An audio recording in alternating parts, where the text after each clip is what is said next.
ideia da arte, né? Eu acho que vale mais do que a própria arte, é você idealizar a obra, né?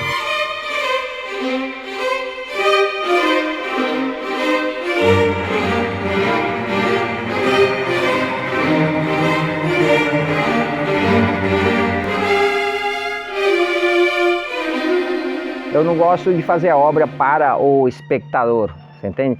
Eu gosto de fazer uma obra que observa o espectador. Ela tem uma vida própria, sabe? Eu gosto de dar vida nelas. Eu acho que isso é o mais importante. Quando eu passo por uma escultura minha assim, parece que ela está me observando. Ei, para onde você vai? Eu acho que isso é muito bacana, sabe? Você faz uma obra tão real que parece que está viva, sabe?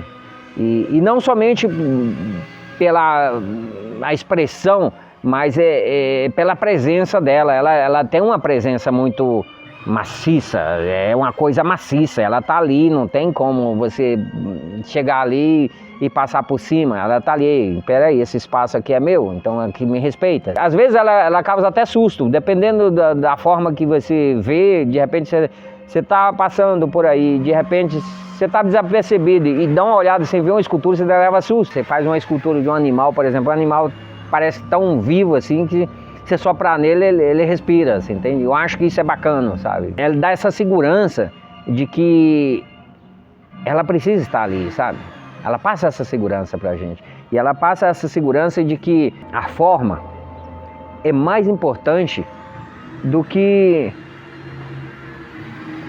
o espaço. O espaço você tem de todo lado, mas quando você tem uma forma e você coloca no espaço, aquele espaço muda o espaço. O bacana da escultura é justamente isso, porque ela impõe e ao mesmo tempo ela exige cuidado, ela exige respeito, ela exige atenção, você entende? Então assim, ela está ali, é um objeto, apesar de estar estático, imóvel, sem vida, mas ao mesmo tempo ela está ali, ela está viva. Eu estou emendando essa escultura, ela foi feita em duas partes e agora eu pintei ela separadamente e agora estou emendando, né? E agora fazer aqui esse acabamento para posteriormente pintar também e levar para o local e instalar. Como eu nasci numa fazenda, ou seja, eu não tinha, não via televisão, eu não tinha contato com a arte. Então os primeiros artistas que eu tive contato foram meus pais. Meu pai era sempre um construtor de alguns artefatos que a gente usava na fazenda, que é o jacá, que carrega milho, principalmente milho, fazia umas esteiras de carro de boi. E a minha mãe era muito criativa também. A minha mãe fazia umas peneiras que é feita de talo de buriti e fazia vários artefatos, e dentre eles uma prensa para prensar massa de mandioca para fazer a farinha. E depois fui para a escola, fui para a cidade e comecei a estudar. E teve uma professora também que fez uma grande diferença na minha vida, e ela descobriu que eu tinha esse dom para arte. Então ela sempre me colocava para fazer trabalhos manuais, né, artísticos, e eu sempre me destacava ali. E essa professora, ela me falou muito sobre arte, ou seja, quando ela dava aula de educação artística. Então foi onde ela começou a mostrar vários grandes artistas, né, como Michelangelo, o Aleijadinho. O Aleijadinho foi um homem também que assim, hoje com a consciência que eu tenho, eu sei que foi um grande guerreiro e eu assim, me inspiro muito nele também, não somente pela arte que ele produzia, mas pela sua guerra, pela sua luta, sabe? Era um camarada que morreu lutando, sabe? Esculpindo nas mais inusitadas formas, mas ele não deixou de fazer a sua arte por causa da sua limitação. Eu comecei primeiro no cinema, foi em 1988, no Alto Xingu. Tinha o pessoal do Rio de Janeiro fazendo um filme que chama Quarupi, onde estava a Cláudia Raia, Maite Proença, Fernanda Torres, Malu Mader, tinha vários atores globais ali. Aí eu comecei como assistente de cenografia e, na verdade, eu comecei como assistente de iluminação. Aí que eu comecei a gostar da cenografia, comecei a dar uma mão pro pessoal e começou a aflorar a criatividade. Aí terminou esse filme aí, nós fomos para Recife, onde as filmagens continuaram lá durante 2 meses. E posteriormente fomos para o Rio de Janeiro, me levaram para o Rio de Janeiro, onde eu continuei trabalhando no cinema.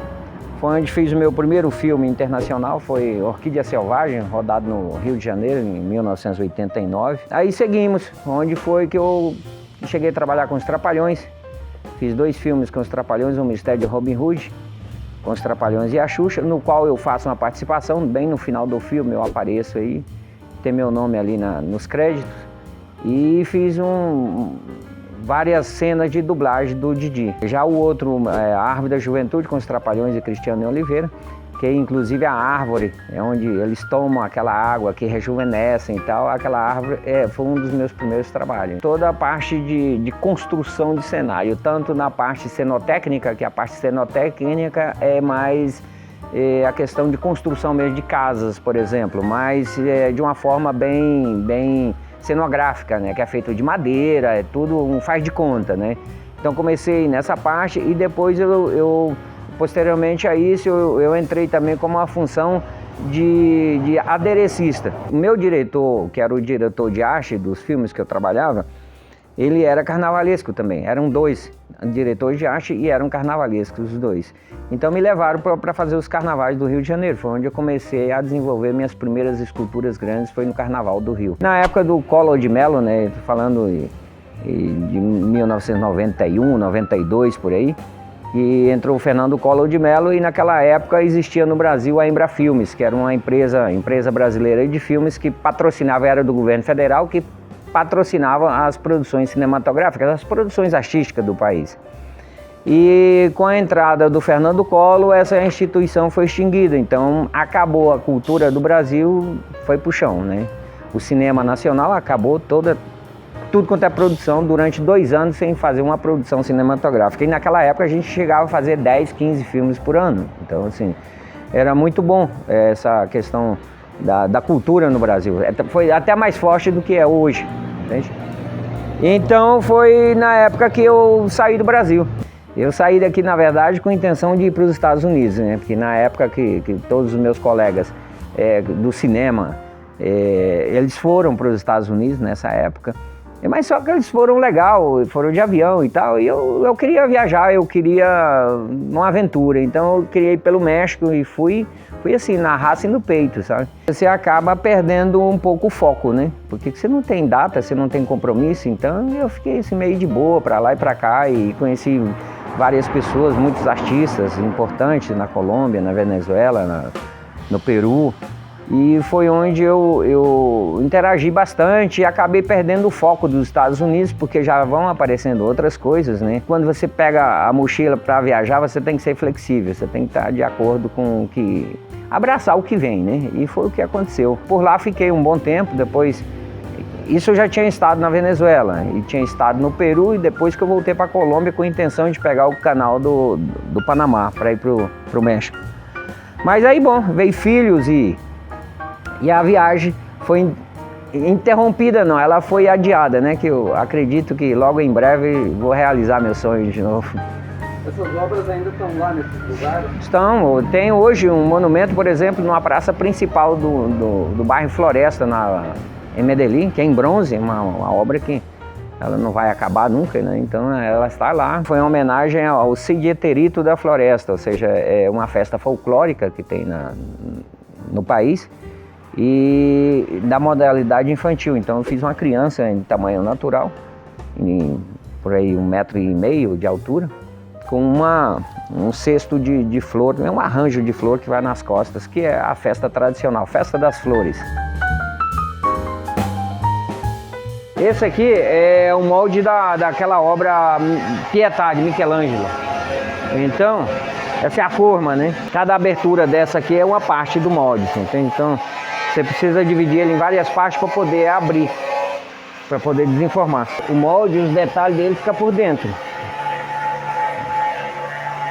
Então, detalhe da unha e tal, tudo fica por dentro. Você pode ver até as veias que tá no pé dele, as unhas, todos os detalhes tá por dentro.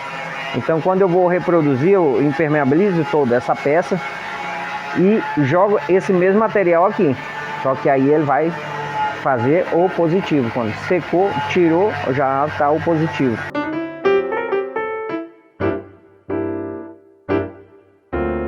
Final de 99, eu voltei, regressando da América Latina, eu cheguei a Minas, foi onde eu construí o Monumento da Índia no ano de 2000, foi inaugurado justamente na época que o Brasil estava completando 500 anos do seu descobrimento, entre aspas, né?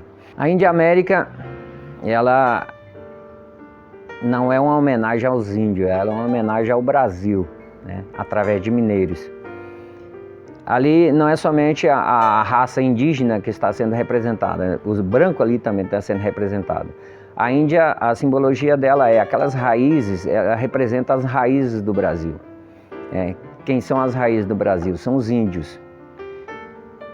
E essas raízes ela vai contorcendo e vai se transformando na criança. Ou seja, a criança, ela representa nós como brancos que mamentamos dos índios, que sugamos esses índios, que escravizamos esses índios. Então, ali representa realmente o branco sugando os índios, você entende?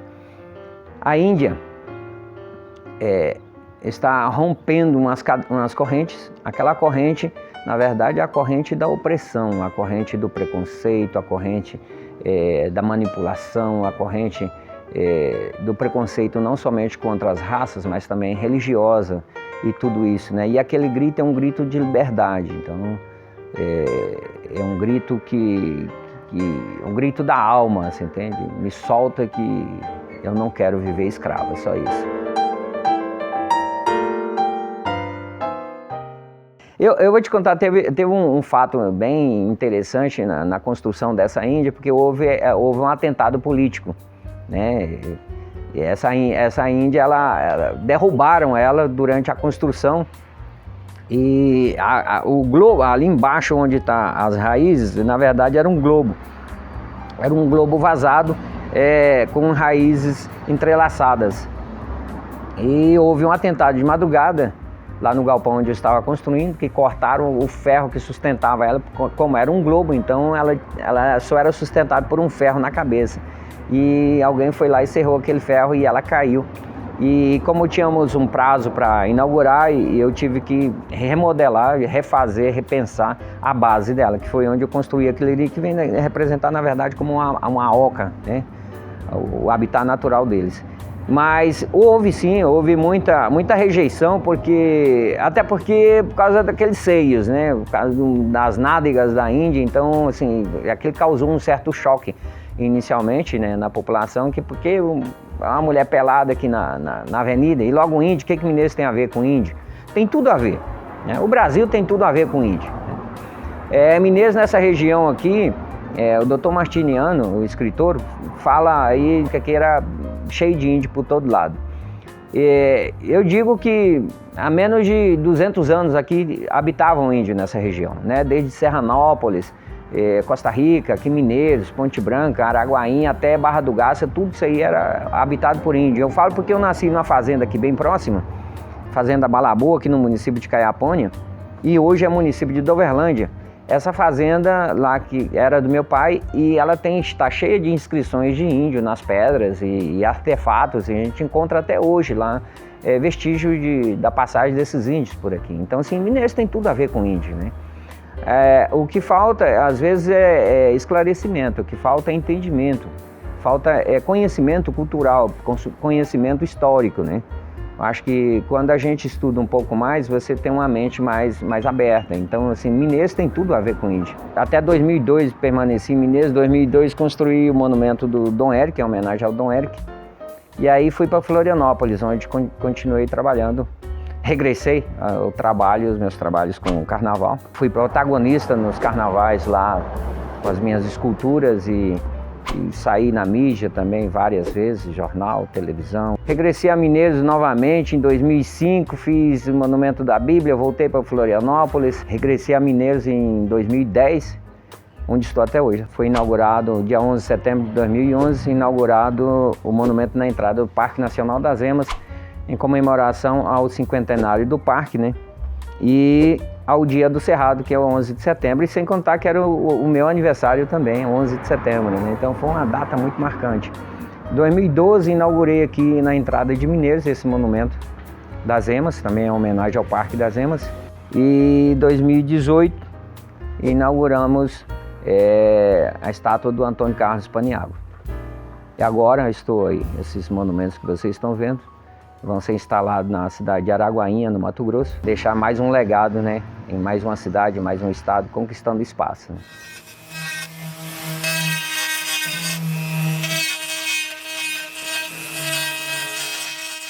As obras, elas viraram referência na cidade. É o trevo, antigamente era o trevo dos bambus, hoje é o trevo das Emas, né? A rotatória da Índia, a rotatória da Bíblia, a rotatória do Antônio Carlos, ou seja, isso é muito bacana, dá uma sensação muito bacana, porque você se sente importante, saber que o seu trabalho faz uma diferença na cidade. A arte, ela tem que estar inserida no contexto da sociedade, ela precisa estar. Porque sem a escultura, por exemplo, sem a arte, eu não estou falando somente da escultura, mas a escultura, o monumento público, geralmente ele conta uma história, geralmente ele faz parte da história da cidade. E isso é muito importante porque um povo sem história é um povo sem conhecimento, né? E é bacana essa forma de você colocar aqui um monumento público e dizer assim, poxa, isso aqui faz parte da história da cidade, eu sei daqui a pouco eu desapareço e as obras continuam, ou seja, elas vão continuar falando sobre mim, falando sobre a cidade, e isso é muito bacana. Eu acho que assim, a cidade que não tem uma história, não tem um monumento, porque é um monumento que conta a história da cidade. E não somente o monumento, mas também a pintura, né? E uma cidade sem história é uma cidade morta, né? Você quer ser imortal? Ou... Eu acho que eu já sou imortal, sou imorrível. Aqui eu vejo um Simval diferente do que eu vejo nas outras obras que são mais comerciais. Sua mente como artista assim, muda quando a obra é para você, sem ter um intuito comercial? Eu acredito o seguinte, que aqui sou eu, né? Esse aqui sou eu, o verdadeiro Simval, né? O Simval que começou criando as suas obras através de restos que eu encontrava na própria natureza. Esse Simval comercial, esse é o Simval que tem que sobreviver, né? E preciso levantar o dinheiro, o meu sustento todo dia, entende? Então, mas o que me causa realmente prazer é fazer isso aqui. Eu me integro, quando eu faço isso, eu me integro novamente com a natureza, você entende? E você costuma fazer com frequência essas obras para você? Não, rapaz, infelizmente não, sabe? O que eu estou te falando, eu preciso sobreviver todo dia, né? Uma obra dessa aqui, por exemplo, essa obra eu já fiz uma exposição em São Paulo, na Embaixada do Consulado da Colômbia em São Paulo, eu fiz uma exposição também em Brasília, na Embaixada da Colômbia em Brasília e em Florianópolis, no Consulado Honorário de Florianópolis. Então são essas 3 obras, mais uma outra. E fiz poxa, eu nunca consegui negociar uma obra dessa. Então assim, é uma obra que eu acho que ela vai ficar comigo o resto da vida, porque se ninguém quiser ela, para mim até é um favor que me façam, sabe? Porque realmente eu gosto muito dessas obras. E essa obra, eu criei essas obras, meus filhos estavam bem pequenos e eles subiam muito, e interagiram muito com essas obras, sabe?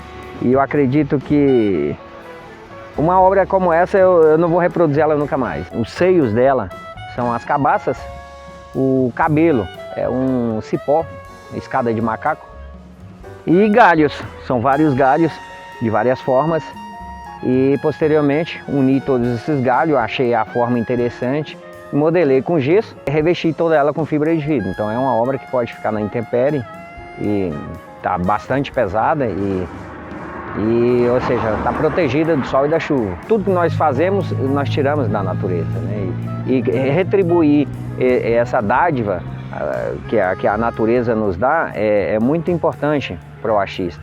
Uma forma de gratidão, sabe? Gratidão a Deus por esse dom maravilhoso que Ele me deu, e eu acho que eu tenho que retribuí-lo de alguma forma mostrando então a sua criação, né? Que as formas que ele cria é uma tremenda obra de arte, né? O grande prazer, o maior prazer do artista é ver a sua obra concluída, sabe? É como um parto. Eu acredito que uma obra ela começa na gestação, né, da ideia, e é todo um processo, né, de modelagem, tira molde, reproduz, e depois acabamento e tal. Então é um processo muito árduo. E quando você conclui, quando eu consigo concluir a obra e está instalada e está inaugurada, assim, é uma sensação de dever cumprido, sabe?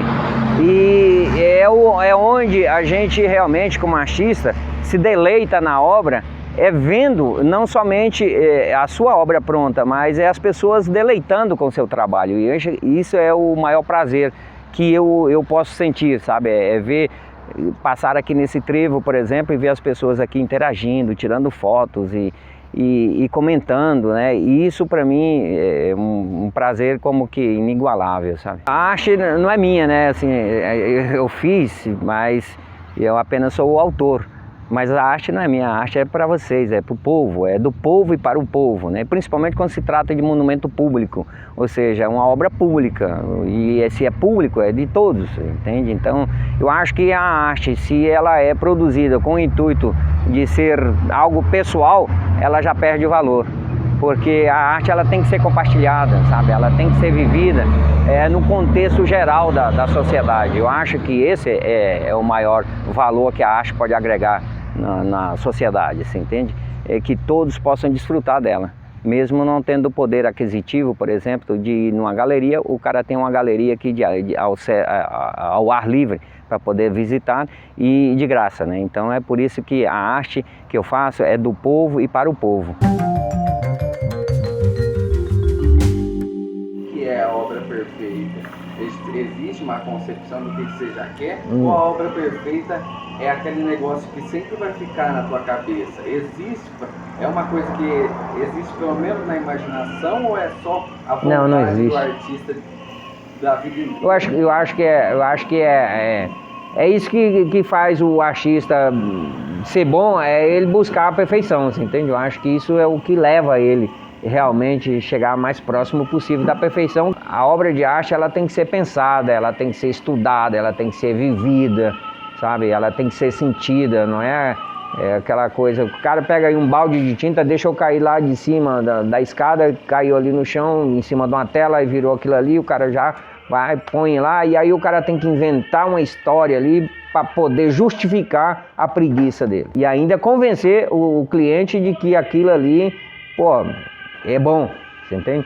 Então eu particularmente, cara, eu tenho uma mente um pouco arcaica, sabe? Eu acho que eu ainda tô na época da pedra. Eu gosto de fazer uma obra que chame a atenção e que passe uma mensagem também. Ela não deixa de passar a mensagem, você entende? Eu acho que a escultura em si, ela passa a mensagem sem que você tenha que explicar ela.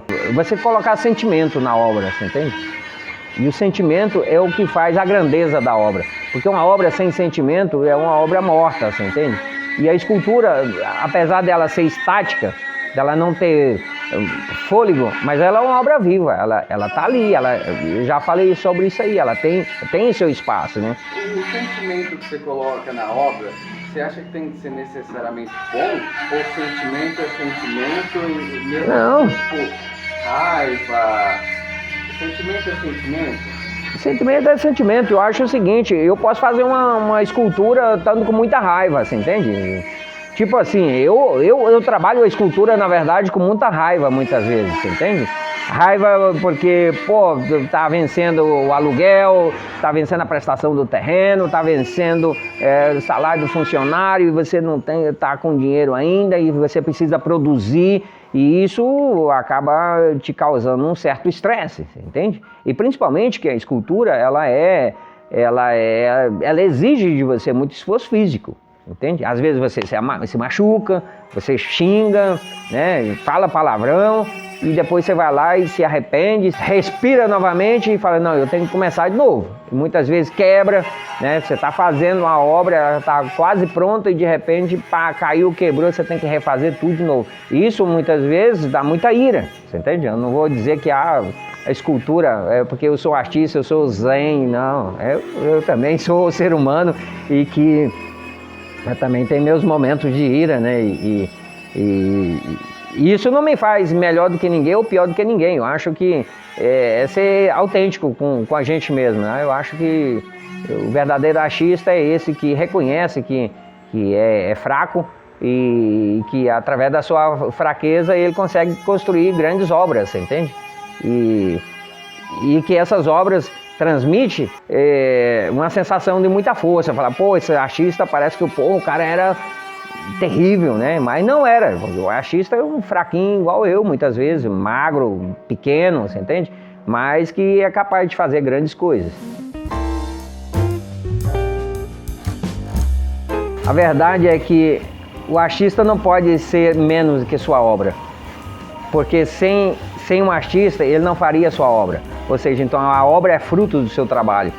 Portanto, eu acho que valorizar a vida própria é questão de amor próprio, né? Saber que eu produzo grandes obras, mas elas são maiores que eu em estatura. Mas, por exemplo, ela não tem o poder que eu tenho de pensar, de poder agir, de poder caminhar, ou seja, eu sou um ser vivo, né?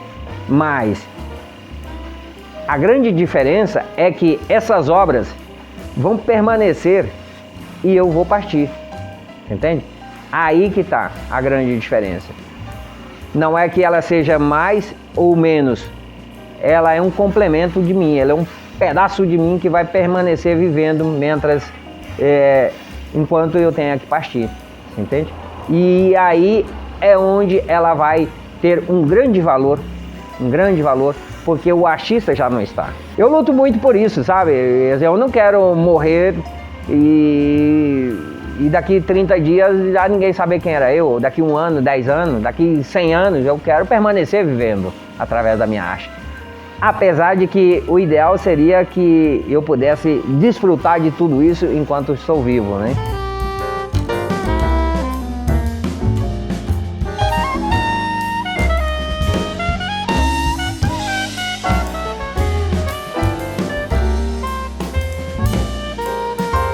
Gerações futuras falam assim, poxa, esse cara teve essa ideia naquela época, construiu isso aqui. Então isso é bacana, porque não vou morrer, eu vou permanecer aí nas minhas obras, né?